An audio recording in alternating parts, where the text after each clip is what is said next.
ఈ వీడియోకి నేను ఒక 1000 లైక్స్ టార్గెట్ పెట్టుకున్నాను. ఆల్రెడీ ఈ బిజినెస్ చేస్తున్న వాళ్ళతో మాట్లాడి ఈ పార్ట్ టైం బిజినెస్ బెస్ట్ ఎందుకు కనుక్కొని వాళ్ళతో మాడిన తర్వాత ఈ వీడియో చేస్తున్నా, కాబట్టి 1000 లైక్స్ కావాలి. ఒక లైక్ ఇచ్చేసి వీడియో చూడడం మీరు కంటిన్యూ చేయండి. ఈరోజు మనం మాట్లాడుకునేటువంటి బిజినెస్ స్ట్రీట్ ఫుడ్ లాంటిది అనమాట. అంటే బార్బిక్యూ అని పిలుస్తారు దీన్ని. ఈ బిజినెస్ చేయడానికి మనకు కావాల్సినటువంటి ముఖ్యమైన ఎక్విప్మెంట్ చార్కోల్ స్టవ్ అంటారు. ఇది మనకి సిటీలో ఈజీగానే దొరుకుతుంది, లేదంటే మీరు ఆన్లైన్లో కూడా దీన్ని ఆర్డర్ చేసుకోవచ్చు. అలాగే చార్కోల్ బొగ్గు, దీన్ని కూడా మనం బయట ఎక్కడన్నా దొరుకుతుంది. స్టవ్ రిలేటెడ్గా ఈ కోల్ని దీన్ని జాగ్రత్తగా ప్లాన్ చేసుకుని సరిపడా చికెన్, దానికి సంబంధించిన మసాలా, అలాగే మ్యాన్ పవర్. మీకు మెయిన్గా కావాల్సింది ఏంటంటే చికెన్ స్టిక్స్ అనమాట. ఒక ఐరన్ స్టిక్ లాగా కనిపిస్తున్నటువంటి ఈ ఐరన్ స్టిక్స్ మీకు కావాల్సి ఉంటుంది. ఓవరాల్గా ఈ సెటప్ అంతా ఒక 15-20 వేలలోనే వచ్చేస్తుంది. హ్యాపీగా మీరు బిజినెస్ను ఆ రేంజ్లో స్టార్ట్ చేసుకోవచ్చు. ఇక ఈ బిజినెస్లో డిఫరెంట్ రెసిపీస్ని కూడా మీరు క్రియేట్ చేసి బయట మార్కెట్లో మీ రుచిని చూపిస్తే మీ బిజినెస్ మరింత ముందుకు తీసుకెళ్ళడం అనేది గ్యారంటీ జరుగుతుంది. మీరు చూస్ చేసుకునే ఏరియాని బట్టి ప్రాఫిట్ అనేది మీకు జనరేట్ అవుతుంది. ఎంత మంచి రెసిపీస్ మీరు రుచి చూపిస్తారో అంత బాగా కస్టమర్స్ మీ దగ్గరికి వచ్చే ఛాన్స్ అయితే ఉంటుంది. ఈ మాన్సూన్ సీజన్లో ఈ బిజినెస్కి హై డిమాండ్ ఉంటుంది. ఈ బిజినెస్ని ఈ టైంలో స్టార్ట్ చేసుకుంటే సూపర్గా రన్ అయ్యే ఛాన్స్ ఉంటుంది అనమాట. సో ఇందులో ఉండే రెసిపీస్ ఏంటి, ఎలా ఈ బిజినెస్ మనం ముందుకు తీసుకెళ్ళాలి, ఎంతెంత ఇన్వెస్ట్మెంట్స్ ప్రాఫిట్స్ ఉంటాయి అనేది మొత్తం ఈ వీడియో మొత్తం చూడండి. క్లియర్ కట్గా ప్రతి పాయింట్ నేను ఎక్స్ప్లెయిన్ చేస్తాను.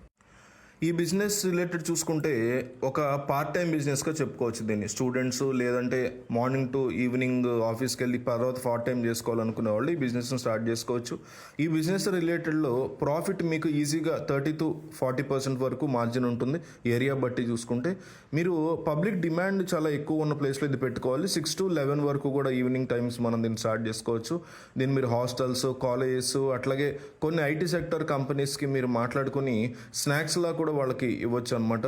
ఒక మంచి డిమాండ్ ఉన్న బిజినెస్గా దీని గురించి చెప్పుకోవచ్చు. అతి తక్కువ ఖర్చుతో ఈ బిజినెస్ని స్టార్ట్ చేసి ఎవ్రీడే సూపర్ ప్రాఫిట్ని మీరు కలెక్ట్ చేసుకోవచ్చు అనమాట. సో ఎంత కిలోస్కి ఎంత ప్రాఫిట్ జనరేట్ అవుతుంది, దీంట్లో మార్జిన్స్ ఎట్లా ఉంటాయనేది కూడా డైరెక్ట్గా మనం అతనితో మాట్లాడి తెలుసుకుందాం.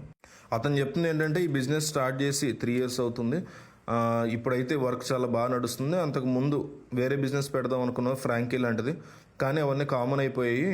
సో బార్బిక్యూ కొంచెం ఎక్కడ లేదు ఈ ఏరియాలో, అందుకని పెడుతున్నాం, బాగుందని చెప్పి ట్రై చేసాము. 1 weekలో ఫుల్ రెస్పాన్స్ ఉంది. ఫస్ట్ 1 week 10 days మాత్రం రెసిపీస్ అవి అర్థం కాక అవన్నీ చేయలేక ఇబ్బంది పడ్డాను, కానీ 1 week తర్వాత మొత్తం దాని గురించి క్లారిటీ వచ్చేసింది, ఐడియా వచ్చేసింది. దాంతో పబ్లిక్ కూడా టేస్ట్ అది బాగుండటం వల్ల బాగా గిరాకీ పెరుగుతూ వస్తుంది దీనికి. నేను డైలీ 6 to 10:30 వరకు ఈవినింగ్ టైమ్స్ చేసుకుంటాను. పబ్లిక్ ఏంటంటే పెద్ద హైఫై హోటల్ కాదు, చాలా రీజనబుల్ రేట్స్, చిన్న ప్లేస్ కాబట్టి 5-star హోటల్ రేంజ్లో టేస్ట్ మెయింటైన్ చేస్తాను చాలామంది అంటున్నారు. సో అందువల్ల ఇది క్లిక్ అయిందని కూడా అతను చెప్తున్నాడు. అలాగే ఇతని దగ్గర ఉన్నటువంటి వెరైటీస్ ఏంటంటే వింగ్స్, ఒక్కొక్క స్టిక్ 100 రూపీస్, 100కి 3 వస్తాయి లెగ్స్. అట్లాగే బోన్లెస్ కబాబ్ 100కి 3 sticks వస్తాయి. తందూరి అంటారు దీన్ని, ఇది విత్ బోన్ ఉంటుంది, ఇది 50 రూపీస్. సో 4 different వెరైటీస్ ఉంటాయంట. ఇలా మనం కూడా పెట్టుకుని దాన్ని బట్టి ప్లాన్ చేసుకోవచ్చు. అది కాకుండా మళ్ళీ రెసిపీలు 4 సెపరేట్గా అమ్ముతున్నారు వీళ్ళు. ఈవినింగ్ టైంలో మంచి స్నాక్స్ కావాలనే ప్లాన్తో వీళ్ళు స్టార్ట్ చేశారు. అట్లాగే మంచి ప్రాఫిట్స్ వస్తున్నాయి. మనం కూడా ఆ రకంగా ముందుకెళ్ళొచ్చు. దీనికంటూ సపరేట్గా ఏమీ పే చేయాల్సిన అవసరం ఉండదు. స్ట్రీట్ ఫుడ్ లాగా స్టార్ట్ చేసి దీన్ని హై ప్రొఫెషనల్గా కూడా ఫ్యూచర్లో దీన్ని కన్వర్ట్ చేసుకునే ఛాన్స్ ఉంది. ఈ బిజినెస్ కనుక మనం చేయాలనుకుంటే ఇన్వెస్ట్మెంట్ దాదాపు 15,000 to 20,000తో అయిపోతుందని చెప్తున్నాడు అతను కూడా. సో ఈ బండి కానీ టేబుల్ కానీ 15 to 20లో కంప్లీట్ చేసుకోవచ్చు. ఇక ప్రాఫిట్ అంటే ఒక 30%, 40% మార్జిన్ ఈజీగా ఉంటుందని చెప్తున్నారు. పార్ట్ టైం జాబ్ లాగా ఈవినింగ్ టైం చేసుకోవచ్చు. సో ఎక్కువగా డిమాండ్ ఉన్నటువంటి ఫుడ్ లెగ్స్కి, వింగ్స్కి ఎక్కువ డిమాండ్ ఉందని, తర్వాత బోన్లెస్కి డిమాండ్ ఎక్కువగా ఉంటుందని చెప్తున్నారు.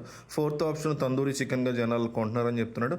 ఎక్కువ డిమాండ్ లెగ్స్కి మాత్రమే కొంటారని, ఎందుకంటే ఒక హాఫ్ అన్ అవర్లో 15 plates, 20 plates అమ్మినటువంటి సందర్భాలు కూడా ఉన్నాయని చెప్తున్నాడు అతను. సో మీరు కూడా స్టార్ట్ చేయాలనుకుంటే మిగతా డీటెయిల్స్ అన్ని కనుక్కొని స్టార్ట్ చేయండి. ఒక లైక్ ఇవ్వండి, నాకు చాలా హెల్ప్ఫుల్ అవుతుంది.